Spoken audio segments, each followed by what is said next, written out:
Hello dear students, NCERT math series class 12th में आज हम करते हैं चैप्टर 4 डिटर्मिनेंट। इसके पहले हमारा जो लेक्चर था वो मैट्रिसेस पर था, चैप्टर 3 मैट्रिसेस।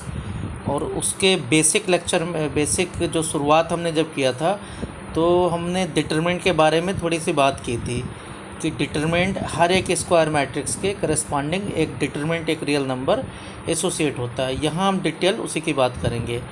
तो हम शुरू करते हैं। ये हमारा लेक्चर है 4.1, 4 एक्सरसाइज 4.1 और 4.4 हम दोनों कवर करेंगे इसमें। एक्सरसाइज 4.1 में और एक्सरसाइज 4.4 में दोनों में डिटरमिनेंट के वैल्यू पता करने हैं, लेकिन एनसीईआरटी ने दोनों अलग अलग एक्सरसाइज दिया है, जबकि दोनों के तरीके एक ही हैं। और इसलिए हम जो है कोफैक्टर का इस्तेमाल 4.1 में किया गया है। तो हम दोनों एक्सरसाइज को क्लब करके और ये हम चैप्टर करेंगे, ये एक्सरसाइज करेंगे चैप्टर 4 डिटरमिनेंट का। इसमें हमें कौन कौन से टॉपिक पढ़ने हैं, तो देखो इसमें इंपॉर्टेंट टॉपिक्स और कॉन्सेप्ट हमें जो कवर करना है वो सबसे पहला है डेफिनेशन ऑफ डिटरमिनेंट। ये कभी कभी पूछ लिया जाता है एनडीए टाइप के क्वेश्चन में, एनडीए है। और बहुत सारे कंपटीशन में मैंने देखे हैं कि डिटरमिनेंट की डेफिनेशन से रिलेटेड क्वेश्चन पूछे जाते हैं कि डिटरमिनेंट होता क्या है। तो डिटरमिनेंट की हम डेफिनेशन की बात करेंगे। सेकंड पॉइंट हमारा रहेगा कि डिटरमिनेंट एक मैट्रिक्स का हम कैसे पता करते हैं, ऑर्डर 2 या ऑर्डर 3 का। मीन्स ये किस तरीके से एसोसिएटेड है ऑर्डर 3 और ऑर्डर 2 के मैट्रिक्स को। हम अगर दो छोटे छोटे मैट्रिक्स दे रखे हैं उनके डिटरमिनेंट को हम कैसे पता करते हैं, ये उसके बाद में एक्सरसाइज 4.1 को हम स्पेशली पहले 2 पॉइंट में, और लास्ट क्वेश्चन और इसमें जो टॉपिक 3 है उसमें हम माइनर्स और कोफैक्टर की बात करेंगे। क्योंकि आगे हमें जब अगली एक्सरसाइज हम पढ़ेंगे या हमारा अगला लेक्चर होगा तो उसमें माइनर और कोफैक्टर की ज़्यादा ज़रूरत होगी। और फोर्थ पॉइंट हम पढ़ेंगे डिटरमिनेंट बाय कोफैक्टर।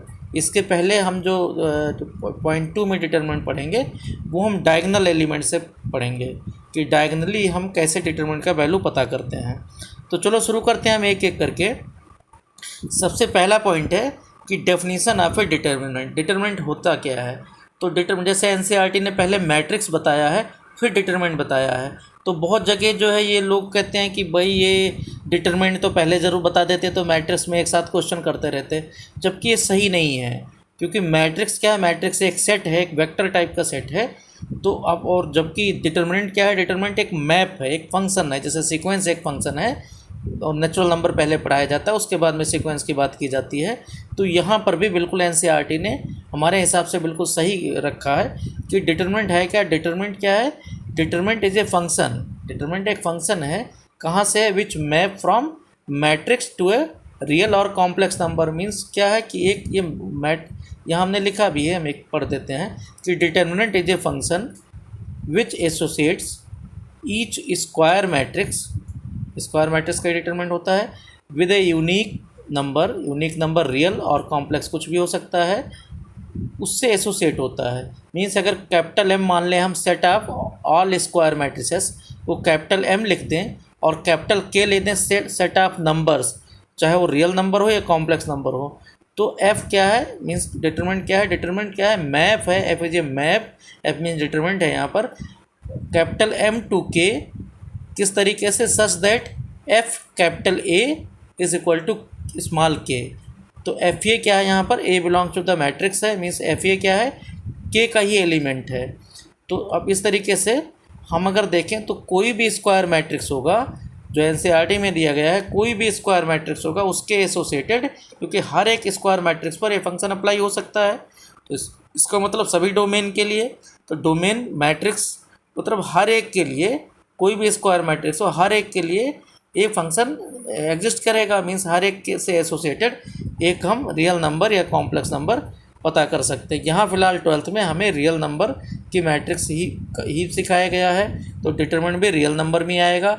इसको हम डिनोट करते हैं या तो मॉड ए मॉड की तरह लिख देते हैं, लेकिन मॉड ए नहीं है, डिटरमिनेंट ऑफ ए या डेट ए लिख देते हैं या फिर डेल्टा से लिख देते हैं।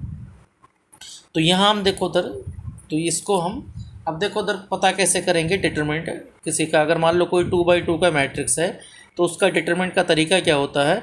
डेल्टा से हमने लिखा है यहाँ पर, डेल्टा डेट या मॉड ए करके।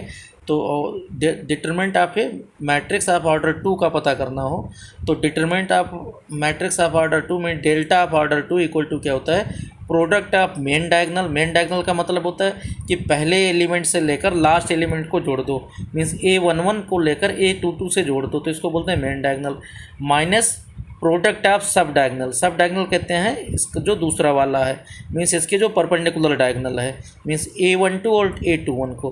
तो इसका मतलब 2/2 का अगर कोई मैट्रिक्स है उसका डिटरमिनेंट पता करना है तो मैट्रिक्स में हम कैपिटल ब्रैकेट में बंद करते हैं, जबकि यहाँ पर मॉड जैसे मीन्स सीधी लाइन में बंद कर दिया जाता है। तो यहाँ देखो जैसे ये दे रखा है A11 A12 A21 A22 और 2 लाइन लगा दिया गया, इसका मतलब determinant of A11 A12 A21 A22। तो यहाँ क्या आ गया A11 A22 मीन्स जो मेन डायगोनल है, माइनस सब डायगोनल क्या आ जाएगा A12 A21। अच्छा, अब यही जब ऑर्डर 3 का होता है तो ऑर्डर 3 में हम क्या कर देते हैं, इसमें सिग्मा कर लेते हैं, मीन्स इसमें 3 डायगोनल होंगे क्योंकि रो में 3 एलिमेंट आएंगे, तो तीनों से चलेंगे और 3 पॉइंट के प्रोडक्ट से एक डायगोनल कंप्लीट होता है, मीन्स तीनों का प्रोडक्ट ज़रूरी है। जैसे यहाँ 2/2 का था तो 2 के प्रोडक्ट की ज़रूरत थी, तो ऑर्डर 3 का अगर होगा तो यहाँ हमारा होगा sigma means summation of product of main diagonal minus summation of product of सब डायगोनल। यहाँ पर क्या करते हैं, 3 डायगोनल है तो तीनों डायगोनल का सम कर लेते हैं और माइनस में फिर तीनों के सब डायगोनल का प्रोडक्ट कर लेते हैं, फिर डिफरेंस देख लेते हैं। जैसे यहाँ देखो A11 A12 A13 इस तरीके से दे रखा है, तो हमारा जो मेन डायगोनल होगा वो क्या होगा A11 A22 A33, ये मैंने दिखाया है। उसके बाद जब A12 से चलोगे तो देखो A12 का जो तिरछा है उस एलिमेंट आ गया। इसके बाद यहाँ 2 एलिमेंट है तो एक एलिमेंट क्या आ जाएगा, इधर से A31 आ जाएगा। इसी तरीके से जब आप A13 से चलोगे तो A13 आपका किससे 2 एलिमेंट यहाँ A21 और यहाँ पर A32 से मिलेगा। तो इस तरीके से आपका डायगोनल 3 डायगोनल ये बन जाएंगे। माइनस जब सब डायगोनल करोगे तो नीचे से चलेंगे, मीन्स A31 से A31 A13 A22 से, मीन्स एक डायगोनल जो मेन डायगोनल का एलिमेंट है वो रहेगा, मीन्स A22 के साथ में A13 A31 रहेगा। इसी तरीके से A11 के साथ देखो कौन सा मिल रहा है, A32 A23 मिल रहा है और A33 के साथ में A12 A21 मिल रहा है। तो इन तीनों को मल्टीप्लाई करके फिर हम अप्लाई भी करेंगे अभी तीनों प्रोडक्ट, इधर मेन डायगोनल को मल्टीप्लाई करके उसके बाद जोड़ लेंगे D1 D2 D3 करके और SD1 SD2 मीन सब डायगोनल, इन तीनों का सम कर लेंगे और फिर माइनस कर देंगे। मीन जैसे ऑर्डर 2/2 का है वैसे ही ऑर्डर 3/3 का है।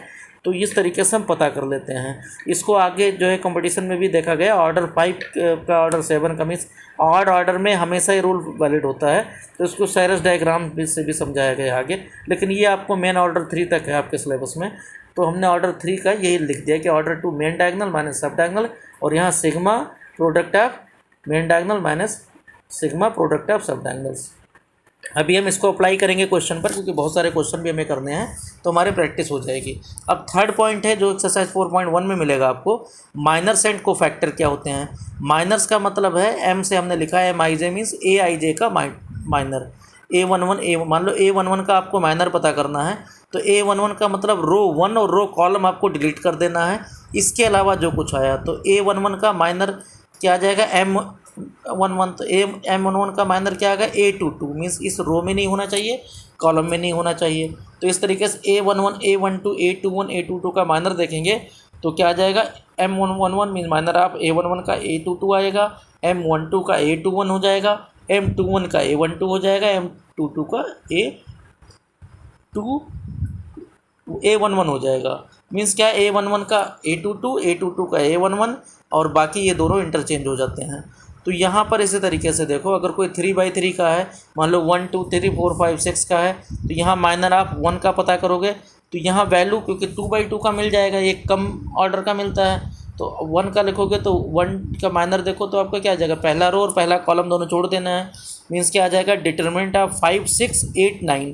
अब इसका वैल्यू पता कर लोगे, जो पहले रूल बताया 5 × 9 माइनस 8 × 6। इसी तरीके से माइनर आप 2 का पता करोगे, मीन जो A12 है तो उसका 4 6 7 9 आ जाएगा। तो इस तरीके से आप माइनर चाहे जितने 9 एलिमेंट है हर एक के माइनर का मीनिंग यही है कि आपको क्या करना है, इसमें मेन जिस रो और कॉलम का एलिमेंट हो वो रो कॉलम छोड़ देना है।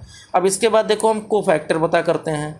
कोफैक्टर, अब कोफैक्टर कैसे पता किया जाएगा? तो कोफैक्टर मान लो पता करना है तो माइनर के साथ में जो एलिमेंट है, मान लो ए आई जे पता करना है तो ए आई जे का इंडेक्स देखेंगे, मीन आई जे है, आई जे जोड़ लेंगे, आई जे जोड़ के और -1 का पावर लगा देंगे।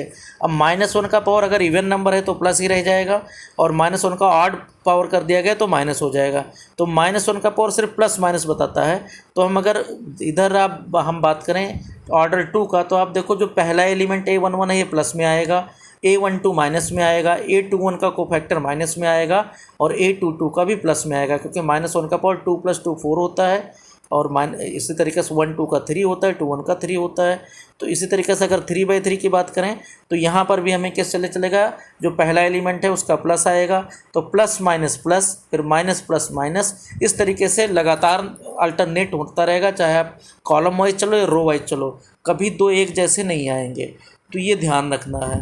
तो यहाँ कोफैक्टर क्या आ जाएगा, -1 का पावर, इसको हम CIJ या NCERT ने AIJ लिखा है, मीन्स AIJ एलिमेंट का कोफैक्टर, कैपिटल AIJ में लिखा है, स्मॉल AIJ से एलिमेंट को लिखे हैं।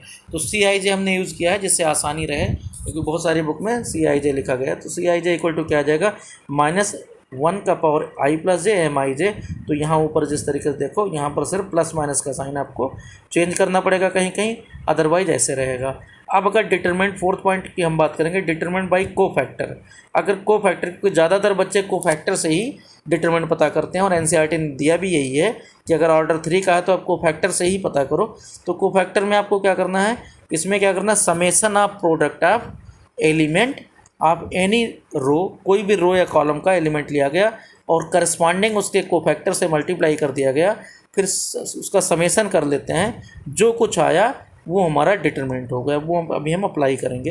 एक चीज़ और ध्यान रखना इसमें एक ध्यान रखना कि कोई एलिमेंट का अगर उसके अलावा कोफैक्टर, मान लो एक रो लिया गया, उस रो के सभी एलिमेंट के साथ उसके अपने कोफैक्टर ना मल्टीप्लाई किए जाएं, तो अगर हम डेल्टा मीन सम उसका पता करें तो सम हमेशा 0 होता है। ये मैं इसलिए बता रहा हूँ क्योंकि बहुत बार ये क्वेश्चन पूछा गया है, और CBSE में भी क्वेश्चन में पूछा गया है कि भाई कोई एक डिटरमिनेंट दे दिया जाता है और पूछ लिया जाता है कि इसका कोफैक्टर क्या आएगा, A11 A11 के साथ में C11 के बजाय C12 लिख देते हैं, A12 इसी तरीके से लिया गया, उसके बाद में C31 कर देते हैं। तो उलट पुलट के सबके कोफैक्टर अलग अलग मल्टीप्लाई करते हैं, तो इनका सम हमेशा 0 आता है। ये रिजल्ट आपको याद रखना है। एक्सरसाइज 4.1 हम करते हैं। 4.1 में बहुत सीधे सीधे क्वेश्चन है। यहाँ कुछ जो है फ़ोटो सही भी नहीं आया, लेकिन फ़िलहाल क्वेश्चन बहुत छोटे हैं, इसलिए हमने कहा चलो वीडियो हम जाने देते हैं। तो यहाँ देखो एक्सरसाइज 4.1 में हम बात करते हैं, देखते हैं क्वेश्चन। देखो क्वेश्चन नंबर 1 2 3, क्वेश्चन नंबर 1 और 2 में स्पेशल पूछा गया evaluate the determinant in exercises 1 and 2। Question number 1 और 2 में केवल आपको डिटरमिनेंट पता करना है। तो क्वेश्चन नंबर 1 देखो क्या दे रखा है, 2 4 -5 -1।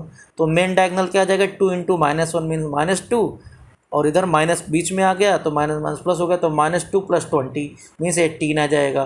क्वेश्चन नंबर 2 का फर्स्ट पार्ट में cos theta minus sine theta, sine theta cos theta, तो यहाँ हो जाएगा cos² थीटा + sin² थीटा 1 आ जाएगा। इसी तरीके से सेकंड पार्ट में x² - x + 1, x + 1 से मल्टीप्लाई करेंगे मेन डायगोनल से, मीन्स x को -1 आ जाएगा, x + 1 x - 1 सब डायगोनल है, मल्टीप्लाई करके x² - 1 हो जाएगा, सेपरेट कर देना है। क्वेश्चन नंबर 3 में कोई मैट्रिक्स A दे रखा है, तो आपको पता करना है डिटरमिनेंट A पता कर लेना है। 2 × 1 मीन 2 - 8 -6 आएगा, और ट्वाइस A करके मीन सभी एलिमेंट को 2 से मल्टीप्लाई करोगे तो मैट्रिक्स का ट्वाइस हो जाएगा। फिर डिटरमिनेंट पता करते हैं, फिर पता करना है 2A का डिटरमिनेंट = 4 डिटरमिनेंट A आता है, मीन्स 2 का भी आपका स्क्वायर हो जाता है, जितने ऑर्डर का उतने पावर हो जाते हैं। यहाँ इसी तरीके से A कोई 3/3 का मैट्रिक्स है, तो 3 से जब सभी एलिमेंट किया गया तो 3³ × डिटरमिनेंट ऑफ A आ गया। इसी तरीके से 5th में आपको 3-4 पार्ट दिए गए हैं, 4 पार्ट क्वेश्चन में है, सब में डिटरमिनेंट पता करना है। क्वेश्चन नंबर 6 में केवल डिटरमिनेंट पता करना है। 7th में कुछ इक्वेशंस टाइप का दे रखा है, x का वैल्यू पता करना है, और क्वेश्चन नंबर 8 में भी इसी तरीके से आपको वैल्यू पता करने हैं। तो हम चलो एक एक करते हैं क्वेश्चन एक्सरसाइज 4.1 के। क्वेश्चन नंबर 1 देखते हैं। 1 बताया ही 2 4 -5 -1 है, बिल्कुल सिंपल है, मेन डायगोनल माइनस सब डायगोनल करोगे तो -2 + 20 आ गया, मीन्स 18 आ गया। Cos square theta plus sine square theta, ये 1 आ गया। थर्ड बताइए आपको x square -x+1 into x+1 करोगे मेन डायगोनल मल्टीप्लाई, तो x³ +1 आएगा। सब डायगोनल मल्टीप्लाई करोगे x+1 x-1 x स्क्वायर -1 आएगा। 1 और 1 जुड़ जाएंगे, 2 हो जाएगा, बाकी x³ -x²। क्वेश्चन नंबर 3 में 1 2 3 4 दे रखा है, डिटरमिनेंट पता करोगे तो 1 × 4 मीन्स 4 -6 -2 आएगा। 2a करोगे, सभी एलिमेंट 2 से मल्टीप्लाई हो जाएंगे, 2 4 6 8 हो जाएगा। 2a का डिटरमिनेंट पता किया जाएगा तो 2 × 8 मीन्स 16 -24 -8 आ जाएगा। तो इसको लिख सकते हैं 4 - 2 डिटरमिनेंट a है, तो 4 × डिटरमिनेंट a। यहाँ मॉड a नहीं है, ध्यान रखना, डिटरमिनेंट a पढ़ते हैं इसको, डिटरमिनेंट a ध्यान रखना। फोर्थ a = 1 0 1 0 1 2 0 0 4, डिटरमिनेंट a देखेंगे तो क्या आएगा, डिटरमिनेंट हमने मेन डायगोनल माइनस सब डायगोनल से पता किया है, तो इसमें 1 1 4 सब। इस फॉर्मूले में सबसे खास बात है जितने जीरो आएंगे उसको छोड़ देना। जैसे मेन डायगोनल की बात करें तो देखो 1 1 4 मीन्स 4 आ गया। फिर दूसरा मेन डायगोनल 0 से स्टार्ट है, छोड़ देना है। थर्ड वाले में भी 2 0 इधर आ रहे हैं, इसको भी छोड़ देना है। सब डायगोनल की बात करें तो 0 आ रहा है, 0 1 1 छोड़ देना है। 0 2 1 आ रहा है, छोड़ देना है। 0 0 4 आ रहा है, ये भी छोड़ देना है। तो इसका मतलब 4 ही इसका वैल्यू आ गया। इसी तरीके से 3a 3 से मल्टीप्लाई करोगे तो 3 इंटू यहाँ भी वही एलिमेंट, इसी तरीके से बाकी सब 0 ही रहेंगे। 3a का डिटरमिनेंट क्या आ जाएगा, 3 × 3 × 12 मीन्स 108। 108 होता है क्या है, 27 × 4 है। 4 आपका डिटरमिनेंट ये है, तो 27 इंटू डिटरमिनेंट ये प्रूफ हो जाएगा, वेरीफाई हो जाएगा। फिफ्थ क्वेश्चन का फर्स्ट पार्ट दे रखा है 3 - 1 -2 0 0 -1 3 - 5 0। यहाँ भी मेन डायगोनल 3 × 0 × 0 0 आ गया। दूसरा मेन डायगोनल का D2 आपका आ जाएगा -1 -1 इंटू 3 मीन्स 3 आ जाएगा। थर्ड आपका आएगा -0 × -5 करके 0 आ जाएगा। इसी तरीके से सब डायगोनल में देखें 3 0 2 में 0 आ जाएगा। -5 -1 इंटू 3 15 हो जाएगा, बाकी 0 है। तो यहाँ क्या आ जाएगा आपका -1 इंटू 3 मतलब 3, और दूसरी तरफ आ जाएगा 15 -15, तो 3 - 15 क्या हो गया, -12। इसी तरीके से इसका सेकंड पार्ट देखते हैं। सेकंड पार्ट में दे रखा है 3 - 4 5 1 1 -2 एंड 2 3 1। इसको सिंप्लीफाई करते हैं तो मेन डायगोनल है 3 1 1 सबसे पहले, तो 3 × 1 आ गया। -4 × -2 इंटू 2 है, तो जितनी आपकी प्रैक्टिस हो गई 16 हो गया, और तीसरा 15 आ गया, तो 3 + 16 + 15। इसी तरीके से सब डायगोनल देखें 2 × 5 10 आया। दूसरा आया 3 × -2 इंटू 3 -18 आ गया, और फिर -4 आया। तो यहाँ दूसरी तरफ 10 - 18 -4 लिखा, बीच में माइनस है, तो 34 + 12 बन जाएगा, 46 आ जाएगा। तो इस तरीके से आप देखो तो आपके यहाँ पर ये क्वेश्चन हो गया। इसके बाद का देखते हैं हम क्वेश्चन इसी का थर्ड पार्ट है, क्वेश्चन नंबर 5 का ही। 0 1 2 -1 0 -3 -2 3 0 बिल्कुल बेसिक है। आपका मेन डायगोनल देखो 0 0 0, दूसरा मेन डायगोनल आप देखोगे 1 -3 -2 6 हो जाएगा। तीसरा आपका 3 -1 और 2 मिलकर -6 हो गया। तो मेन डायगोनल आपका एमडी मतलब मेन डायगोनल। माइनस सब डायगोनल देखें, सब में 0 है तो 0 आ जाएगा। ये भी 6 - 6 0 होगा, तो 0 - 0 0। इसी तरीके से इसका फोर्थ पार्ट देखें 2 - 1 -2 0 2 -1 3 -5 0। यहाँ पे मेन डायगोनल देखें तो मेन डायगोनल में 2 × 2 × 0 0 आ गया। किसी भी एक एलिमेंट 0 आ जाए तो 0। एक -1 इंटू 3, यही बचा 3, बाकी भी 0 है। दूसरी तरफ देखें तो -12 हो गया, 3 × 2 × -2, फिर -5 × -1 इंटू 2। तीसरा वाले में 0 है, तो -12 + 10 1 आ गया, तो 3 - -2 मीन्स 3 + 2 5 आ गया। सिक्स्थ क्वेश्चन में सिंपल सा आपको पूछा गया है, तो 1 1 -2 2 1 -3 5 4 -9। जो मेन डायगोनल पहला वाला आएगा D1 MD1 वो आएगा 1 1 -9, दूसरा आएगा 1 -3 5, तीसरा वाला आएगा 2 4 -2। इन सबको मल्टीप्लाई करेंगे -9 -15 -16। इधर से देखोगे सब डायगोनल 5 से स्टार्ट होगा, तो 5 1 -2 का मल्टीप्लाई, 4 -3 1 का मल्टीप्लाई, 2 1 -9 का मल्टीप्लाई। तो ये सब करके -40, और दूसरा भी -40 आएगा, बीच में माइनस है 0 आ जाएगा। सेवन्थ क्वेश्चन में find the value of x का वैल्यू पता करना है 2 4 5 1। तो क्या आ जाएगा, यहाँ एक लेफ्ट में देखें तो 2 × 1 2 -20, एक तरफ 2 - 20 आया, दूसरी तरफ क्या आ जाएगा 2x × x मीन्स 2x² -6 × 4 25 4। तो 6 = यहाँ पर 2 minus 20 equal to 2x² minus 24, 2 minus 20 होता है माइनस 18, 24 इधर आ जाएगा प्लस 6 बन जाएगा, तो 6 इक्वल टू 2x² या x equal to plus minus √3। तो यहाँ इसी तरीके से सेकंड पार्ट में देखो 2 3 4 5 is equal to x3 2x5, तो यहाँ भी इसी तरीके से 2 इंटू 5 10 माइनस 4 इंटू 3 12, दूसरी तरफ x into 5 5x minus 6x 2x into 3, तो यहाँ हो गया 5x माइनस 6x माइनस 6 हो गया और लेफ्ट में -2 आया, minus minus cancel x equal to 2।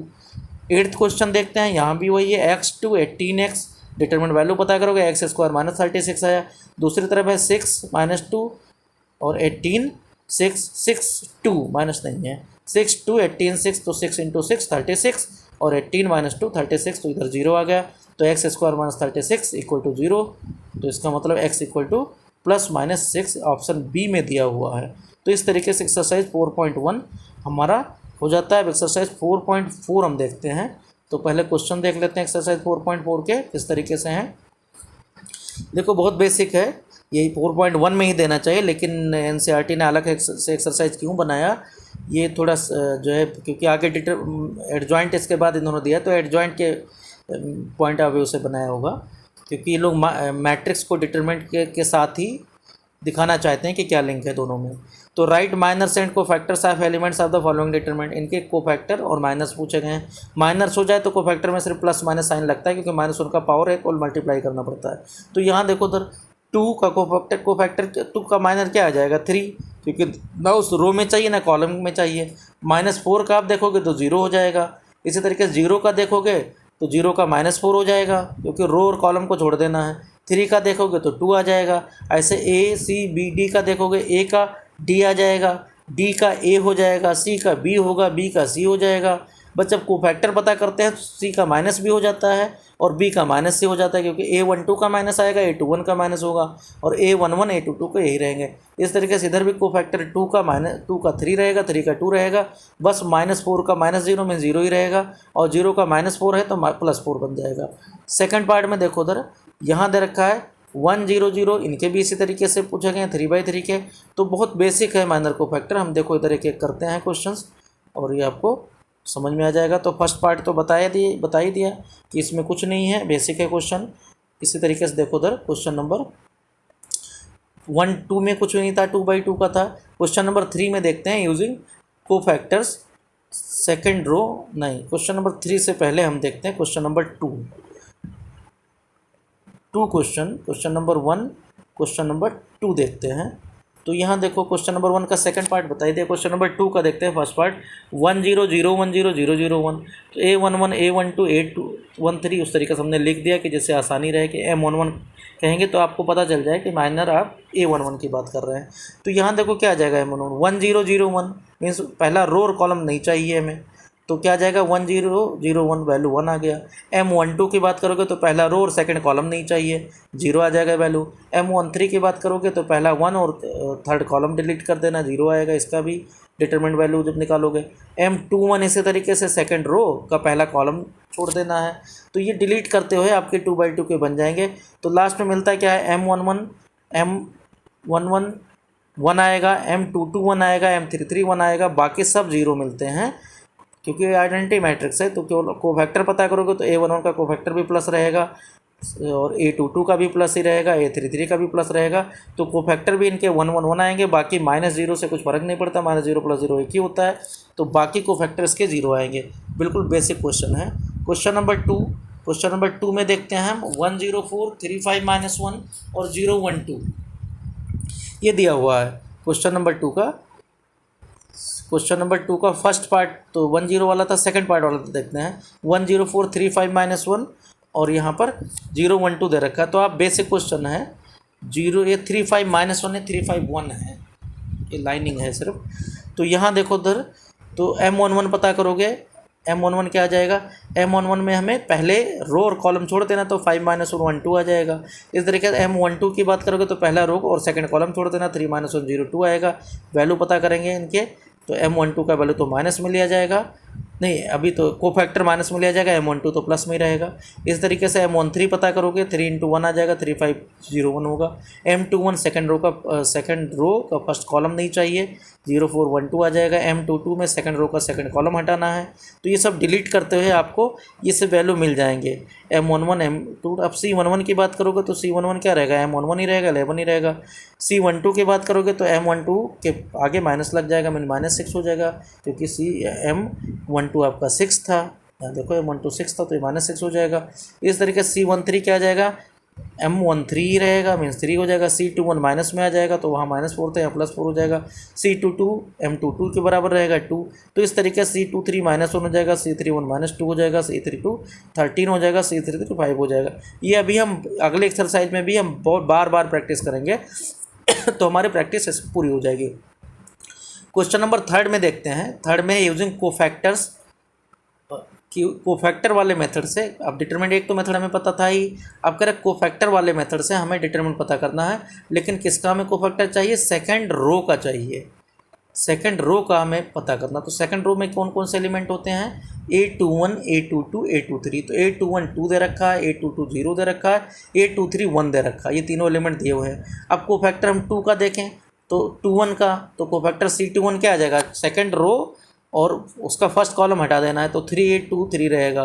तो इसको सिंप्लीफाई करोगे, 3 × 3 9 -16, तो 9 - 16 अब पता करोगे तो क्या आ जाएगा, 9 - 16 -7 आएगा, लेकिन एक माइनस इसके पहले लगा होता है तो +7 हो जाएगा। इस तरीके से C22 का वैल्यू देखोगे तो C22 क्या आ जाएगा, सेकंड रो सेकंड कॉलम छोड़ देना है, तो 5 8 1 3 आएगा, 15 - 8 7 आ जाएगा। इस तरीके से C23 के आगे माइनस लगेगा, क्योंकि 2 3 5 होता है, -1 का पावर 5 माइनस होता है। तो इस तरीके से यहाँ क्या हो जाएगा, 5 3 1 2, क्योंकि सेकंड रो का थर्ड कॉलम हटा देना है, सेकंड रो और थर्ड कॉलम। तो आपका ये वैल्यू क्या आ जाएगा, यहाँ पर -7 हो जाएगा, एक माइनस आगे लगा हुआ। अब डेल्टा मीन डिटरमिनेंट का वैल्यू क्या होगा, जो दिया हुआ है A21, क्योंकि सेकंड रो चाहिए, A21 C21, A22 C22, A23 C23। Value पता करो, 2 × 7 + 0 × 7 + 1 × -7, सिंप्लीफाई करके 7 आ जाएगा। फोर्थ क्वेश्चन देखते हैं, 1XYZ 1YZX 1ZXY। तो अब आप देखो इसमें लेकिन कहा गया यूजिंग थर्ड कॉलम, इस बार स्पेशली थर्ड कॉलम चाहिए।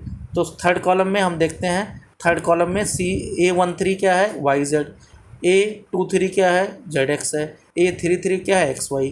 तो इसके अलॉन्ग हमें पता करना है। तो C13 क्या आ जाएगा, 1Y 1Z, सिंप्लीफाई किया गया Z - Y आ जाएगा, या माइनस कॉमन भी ले सकते हो, दोनों लिख सकते हो। इस तरीके से C23 की बात करोगे तो आगे माइनस लगाना पड़ेगा, क्योंकि 2 3 5 होता है, -1X 1Z। वैल्यू पता क्या, माइनस आगे कॉमन, Z - X या X - Z कह सकते हो।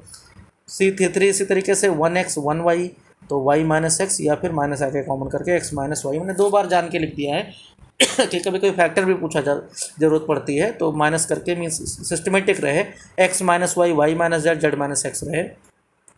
फिलहाल यहाँ हमें जब कैलकुलेशन में हमने सीधा लिया है, अब A13 YZ है, A23 ZX है, A33 XY है। अब हम डेल्टा इक्वल टू क्या आ जाएगा, A13 तो इसी का कॉलम C13, A23 तो A23 का कॉलम कोफैक्टर भी चाहिए, मीन C23, A33 का कोफैक्टर भी चाहिए C33, तो A13 C13 इस तरीके से उसके कोफैक्टर से करस्पॉन्डिंग एलिमेंट मल्टीप्लाई किया गया। तो A13 का वैल्यू रखा गया YZ, C13 Z - Y है, ZX इसी तरीके से है, C23 X - Z है, XY है, C33 Y - X है, सबको मल्टीप्लाई किया गया। तो YZ² - Y² Z + ZX² - Z² X + XY² - X² Y, ये आपका आ गया। लेकिन इसको हम थोड़ा और सिंप्लीफाई कर रहे हैं, इसको हम क्वाड्रेटिक इक्वेशन के फॉर्म में बना रहे हैं X² में। तो X² का कोफैक्टर क्या है, कोफिशिएंट क्या है, Z - Y, प्लस X का कोफिशिएंट क्या है, Y - Z, और प्लस YZ का आ गया Z - Y। इससे आपको मिला क्या, अब हर एक फैक्टर में कोई भी X² के साथ वाले में Z - Y कॉमन है, X के साथ में Y² - Z² दिया गया, फैक्टर करोगे तो Y - Z Z और Y + Z आ जाएगा। इस तरीके से YZ में Z - Y कॉमन है। अब हम इसमें कॉमन ले लेते हैं, तो कॉमन हम हमेशा सिस्टमेटिक लेते हैं। जैसे X Y Z दे रखा है तो X - Y लेंगे, या Y - Z लेंगे, या Z - X लेंगे, प्लस माइनस हम माइनस कर देते हैं बीच में। तो यहाँ हमने कॉमन लिया Y - Z, क्योंकि Z - Y कॉमन लो या फिर Y - Z, बात बराबर है। तो अंदर क्या आ गया, -X²। इसी तरीके से Y - Z सेकंड वाले में y प्लस जेड बच गया तो x into y plus z. इसी तरीके से थर्ड वाले में z माइनस वाई दे रखा है तो माइनस में आ जाएगा वाई जेड। अब देखो y minus z minus x square plus x y plus x z minus Y z इस फॉर्म में आ गया। अब हम इसको और सिस्टमेटिक कर लेते हैं, y माइनस जेड तो कॉमन ही है। अब हम x x एक साथ ले लेते हैं तो Z X minus x square plus x Y minus Y Z आ गया। अब Z X minus x square में x कॉमन लिया गया, जेड माइनस एक्स आ गया। इस तरीके से माइनस वाई कॉमन लिया गया, यहाँ भी जेड माइनस एक्स, क्योंकि दोनों में एक ही ब्रैकेट लाना होता है। तो ब्रैकेट के अंदर वाला x minus Y Z minus X आ गया फैक्टर। एक फैक्टर हम y माइनस जेड ले चुके थे तो हमारे तीनों factor x minus Y Y minus Z Z minus X आ गया। तो इस रिजल्ट को आगे चल के बहुत यूज़ किया जाता है कि अगर 1 1 1 एक्स वाई जेड और y z z x x y दे रखा तो इसका मतलब क्या होता है x minus Y Y minus Z Z minus x. ये आगे आप क्योंकि इस पर फैक्टर थ्योरम भी अप्लाई हो सकता है कि x की जगह आप y रख दोगे। आगे आप प्रॉपर्टीज जब पढ़ोगे तो इसको हम बताएंगे कि इसको हम जल्दी कैसे, क्योंकि इस रिजल्ट को आप याद रखोगे तो बहुत बार ये रिजल्ट पूछा गया है तो आपको आंसर याद रहेगा कि क्या आया। लास्ट क्वेश्चन देखते हैं, क्वेश्चन नंबर 5, फिफ्थ क्वेश्चन है हमारा। A11 A12 A13 general formula दे रखा है A21 A22 A23 A31 A32 A33। तो आपसे पूछा क्या गया कि इसका डिटरमिनेंट क्या होगा। तो आपको पता है डिटरमिनेंट क्या होता है। डिटरमिनेंट में 4 ऑप्शन दे रखे हैं तो उसमें जो लिखा जाएगा उसके साथ ही कोफैक्टर क्वेश्चन में दे रखा है। यहाँ पर कोफैक्टर एनसीईआरटी ने कैपिटल ए में लिखा है, कैपिटल ए आई जे में। तो दे रखा है स्मॉल ए आई जे एलिमेंट है और capital A I J cofactor है। तो यहाँ पर जो ऑप्शन आपको मिलेगा A11 कैपिटल A11 के साथ में, A21 कैपिटल A21 के साथ में, इसको फैक्टर के साथ में, A31 कैपिटल A31 के साथ में, या आपको A11 C11 A21 C21 A31 C31 means आपको कॉलम 1 के करस्पॉन्डिंग इसको एक्सपैंड किया गया, इसको एक्सपैंडिंग कहते हैं। तो ऑप्शन डी में दिया हुआ है तो option D is the correct option. तो ये एक्सरसाइज 4.1 और 4.4 हमने एक साथ क्लब कर दिया है, क्योंकि दोनों में आपको 4.1 करोगे तब भी 4.4 की ज़रूरत पड़ेगी, कोफैक्टर की ज़रूरत पड़ेगी, और 4.4 करोगे तब तो कोफैक्टर की ज़रूरत 4.1 की ज़रूरत पड़ती ही है। तो इस तरीके से आपका ये दोनों एक्सरसाइज एक साथ हो गया। अब नेक्स्ट एक्सरसाइज हम करेंगे properties of determinant. Okay, thank you.